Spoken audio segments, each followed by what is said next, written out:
आज दुपारी Mulund metro slab कोसळून गंभीर अपघात झाला। याबद्दलची नवीन माहिती आता समोर येते।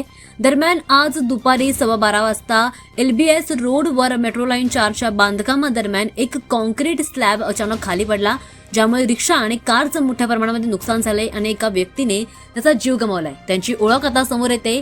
रामधन यादव असे या व्यक्तीचं नाव आहे। उत्तर प्रदेशच्या जौनपूर जिल्ह्यातील सरपंच रामधनी यादव आणि माजी सरपंच महेंद्र यादव हे मुंबईला फिरायला आले होते। सरपंच यादव यांच्या मित्राचं मुलुंडमध्ये उसाचं दुकान आहे आणि मित्राची भेट घेतल्यानंतर सरपंच रामधनी हे नातेवाईकाच्या घरी लग्नासाठी रिक्षाने निघाले होते। मात्र याच वेळी मोठा अपघात झाला। या रिक्षामध्ये सरपंच रामधनी यादव, माजी सरपंच महेंद्र यादव, रिक्षाचालक बबलू यादव असे 3 जण होते। दुपारच्या सुमारास मेट्रोचा स्लॅब अचानक कोसळला आणि त्यामध्ये सरपंच रामधनी यादव यांनी त्यांचा जागीच जीव गमावला।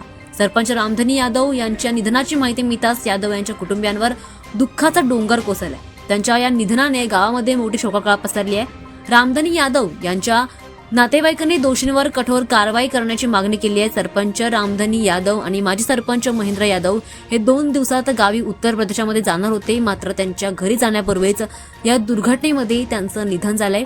यादव यांच्या निधनानंतर त्यांच्या कुटुंबियावर मोठा दुःखाचा डोंगर पसरलाय, त्यामुळे यावर दोषींवर कठोर कारवाई व्हावी अशी मागणी त्यांच्या कुटुंबियांनी केली आहे। दरम्यान या घटनेनंतर मुख्यमंत्री देवेंद्र फडणवीस यांनी दुःख देखील याबद्दल शोककळा व्यक्त केली आहे। त्यांनी निधन झालेल्या कुटुंबाला 5 लाख रुपयांची मदत देण्याची घोषणा देखील केली आहे। जखमींच्या वैद्यकीय खर्चाची संपूर्ण जबाबदारी सरकार घेणार आणि अपघाताची सखोल चौकशी देखील करण्याचे आदेश त्यांनी दिलेत। या अपघातामुळे आता मेट्रो सुरक्षेच्या उपाययोजनांवर प्रश्नचिन्ह उभं राहिलंय।